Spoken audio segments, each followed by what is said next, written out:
Hey there, I'm Joe Carter. If you've ever popped the hood and thought, where do I even start? You're in good company. Around here, we take the mystery out of car repair, one fix at a time. Whether you're a beginner or just looking to sharpen your skills, there's something here for you. Don't forget to like the video and subscribe if you're into learning without the headaches. All right, that's enough from me. Let's get into it. When buying a used car, the iron, heart, the second, after the body, in the degree of importance of the aggregate. Therefore, when buying a used car, you need to know how to check the serviceability of the engine. Visual inspection. Before you check the engine, inspect the documents, bodywork, interior. Let the engine stand for 10 minutes, if the owner has already started it, to assess the oil level. Walk away from the car with the level below the minimum mark. Look in the oil filler neck. In a good engine with mileage, the oil should be slightly darker than new, and the cylinder head parts should be free of thick resinous lacquer deposits and soot. Even serviceable diesel engine oil darkens after 1,000 kilometers. Inspect the joints of the cylinder head and cylinder center. Ideally, the joint should be without oil traces.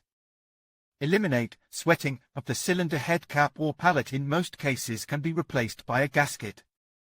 Inspect the car from the pit to make sure that the problem is in the gasket and not in the crankshaft oil seal. From how to check the engine depends on the amount of subsequent investments. It is also desirable to unscrew the plugs to make sure that there is no oil deposits, a clear sign of wear of the CPG. The general state of liveliness of the motor is best determined by measuring the compression and checking the combustion chambers for leaks. Starting as you can see, the list has items, the elimination of which will require significant investment. When you talk to the seller, make it clear that you want to see the engine cold start. Since starting the engine after a long period of downtime is the most indicative of its condition. This condition is especially relevant if you are buying a diesel engine.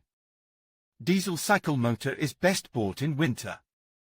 If after a long idle time the car will start with half an yoke, be sure that everything is good with the fuel equipment, glow plugs and compression. At least, you will be sure that the next morning you will not be surprised. After the engine has warmed up to operating temperature, shut off and start the car several times in a row. Be sure to do this if you are buying a diesel car, because a diesel-powered engine can start well on cold and very poorly on hot. This will indicate problems with the plunger pair. We emphasize specifically on the diesel engine, because it is much easier to solve the problem with hot starting of a gasoline car.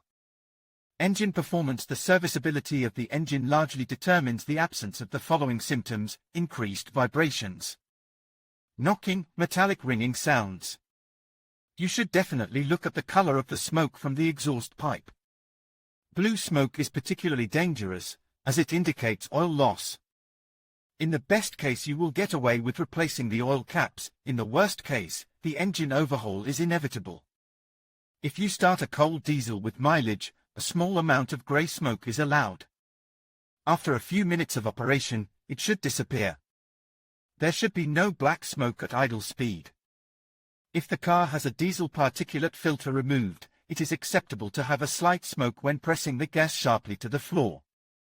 When the engine is running, carefully open the oil filler neck. If you see smoke, it means that there is no sealing of the valves. Exhaust gases burst into the cylinder head cavity. Also at idle, pull out the dipstick. The presence of smoke will indicate poor condition of the cylinder or a clogged crankcase vent. In conclusion, determining the condition of a used engine requires a careful assessment of various factors, including visual inspections, listening for unusual sounds, checking fluid levels, and evaluating performance metrics. By following these steps and utilizing the right tools, you can make an informed decision about the engine's reliability and longevity. Remember, investing time in this process can save you from costly repairs down the line. Thank you for watching, and we hope this guide helps you in your engine evaluation journey.